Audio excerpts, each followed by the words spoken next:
Compass সিরিয়ালে আজকের পর্বে দেখা যায় অর্থাৎ 13 এপ্রিল 2026 পর্বের দর্শক এক অপপুত্র রোমাঞ্চকর দৃশ্যের সাক্ষী হতে চলেছেন। আগের পর্বে যে টান টান উত্তেজনার পর যেখানে মৃত্যু, মুক্তি ও নতুন ড্রাইভার নিয়ে আসে, সেখানে থেকেই গল্প নতুন মোড় নেয়।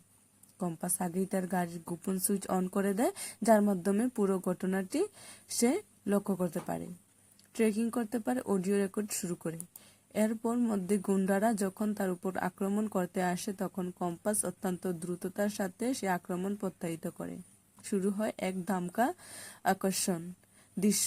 কম্পাস একাই 3জন গুন্ডার সঙ্গে লড়াই শুরু করে।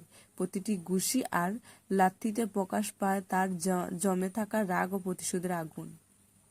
এই দৃশ্য আকর্ষণ বাংলা সিরিয়াল ইতিহাসে অন্যতম সেরা ফাইট সিন হিসেবে মনে রাখবে মনের মতো। ধুলোর উড়িয়ে শূন্য লাফিয়ে কম্পাসের প্রতিটি আঘাতে গুন্ডারা একের পর কাবু হয়ে পড়ে। অন্যদিকে বিহান অবস্থা হয়ে উঠে দেখার মতো। ঠিক সেই মুহূর্তেই যখন গুন্ডা পেছন থেকে ভারী কিছু নিয়ে কম্পাসকে আঘাত করতে যায়, তখন কম্পাস বিপদে পড়ে। তখন এন্ট্রি নেয় বিহান। তো বন্ধুরা, আজকের পর্বটি কেমন লাগলো? যদি ভালো লেগে থাকে তাহলে অবশ্যই একটি লাইক করো এবং কমেন্ট করে যাও। আর সবার আগে আপডেট পেতে আমার চ্যানেলটিকে সাবস্ক্রাইব করে পাশে থাকো। ধন্যবাদ।